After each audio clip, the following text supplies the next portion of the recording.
The moral of the story? You don't make fun of the big guy.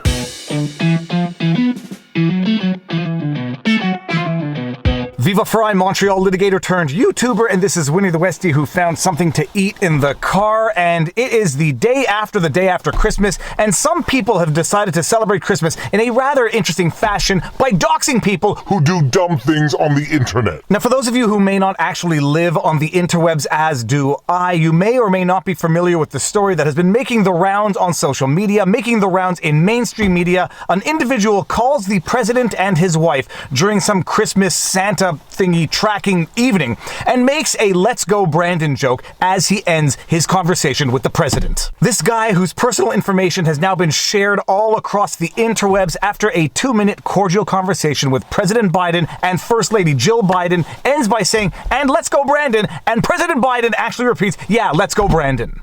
Yeah, I hope you guys have a wonderful Christmas as well. Merry Thank Christmas, and let's go Brandon. Let's go, Brandon. I agree. Hey, by the way, where are you in Oregon? Now, the conversation itself was actually live streamed in real time for anybody who was watching to see in real time, but the individual on the call also recorded the video from his end. He then posted it to a YouTube channel that he has control over, and after the video went viral on social media, the expected happened, and that is the media went after him, as did the internet mob. Merry Christmas. Hi. How are you? Merry Christmas. Merry Christmas. Who's this? This is Jared. Yeah, I hope you guys have a wonderful Christmas as well. Merry Christmas, and let's go Brandon. Bye-bye.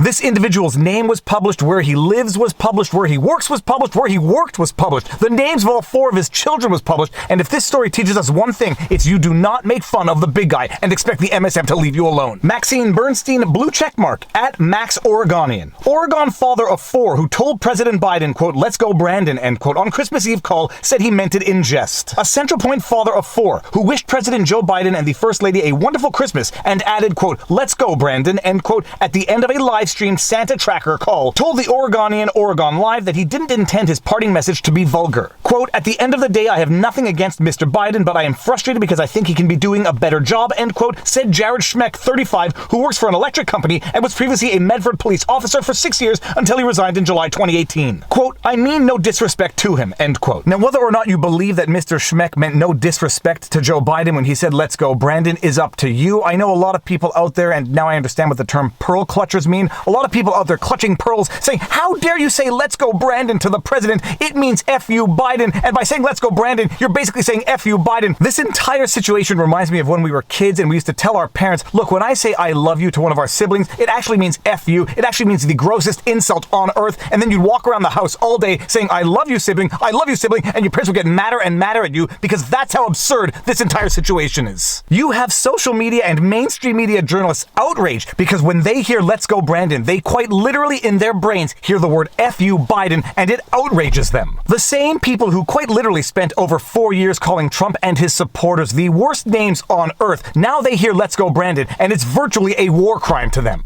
Now, none of this is actually intended to condone the joke. I think we can all agree the joke is juvenile. I think we can all agree that many people would find the joke to be disrespectful. It's not something I would ever do for a number of reasons, one of which is the reaction from social media and mainstream media journalists is predictable. These are quite literally people who dox other people for having made memes. These are people who scream about dog whistles all day long and then go out and issue what can only be described as the most audible of dog whistles. It's a juvenile joke. The risk certainly does not outweigh the reward, as we are seeing in real time, but I've got to tell you something. Watching the way people are reacting to this "Let's go Biden" joke almost proves the point in the first place. U.S. Rep. Eric Swalwell, Democrat, California, wrote on Twitter, quote, "I refuse to believe we are this indecent as people. Not on Christmas Eve, and not to a person who lost his wife and daughter at Christmas time. We are better than this. Be kind and hashtag Merry Christmas," end quote. Just let this sink in for 1 second. This is literally coming from a guy who had an actual affair with an actual Chinese spy who on Twitter basically implied the government could use nukes against its own citizens and effectively compared Trump to Hitler at least one time in the last 4 years. But yeah, some random prankster on the internet who dare poke fun at the big guy, and everyone is clutching their pearls thinking about the children. Oh, won't somebody please think of the children?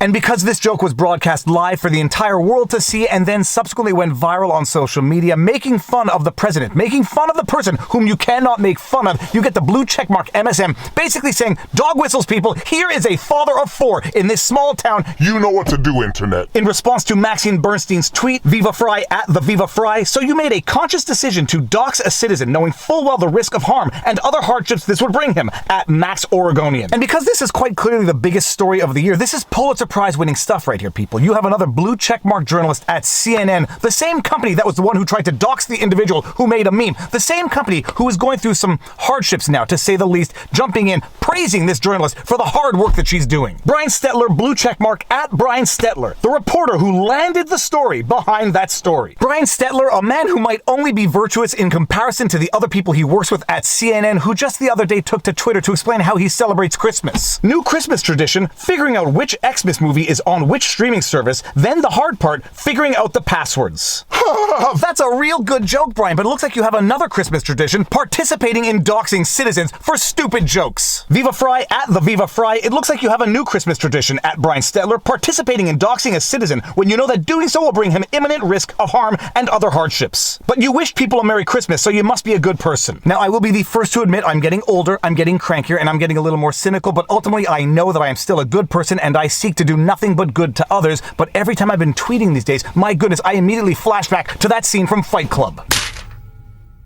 And I used to be such a nice guy. Now, I appreciate that there is an argument here that this individual wanted to be famous, and congratulations, sir, you made yourself famous, so be careful what you wish for. I appreciate that there might be an argument out there that this is not in fact doxing, because the individual himself posted the video to social media. His wife took to Instagram to boast about this video. But there is in fact a world of difference between posting a video to social media and then having blue checkmark MSM journalists with their millions of followers identifying where you live, where you work, where you worked, how many kids you have, what city you live in. That, as far as I am concerned, is unjustified doxing, even if the individual put this video on social media himself. Others are going to say that this guy made himself a public figure, so the media is just doing its thing, but I've got to say, for a media that constantly complains about alleged dog whistles, when they come out and say, here is a father of 4, this is the small town in which he lives, this is where he works, this is where he worked, you know what to do, internet. That is a dog whistle. That is a dog whistle, and if the media says that it's not, they are wrong in fact, and if they know that it is, they are wrong legally and morally.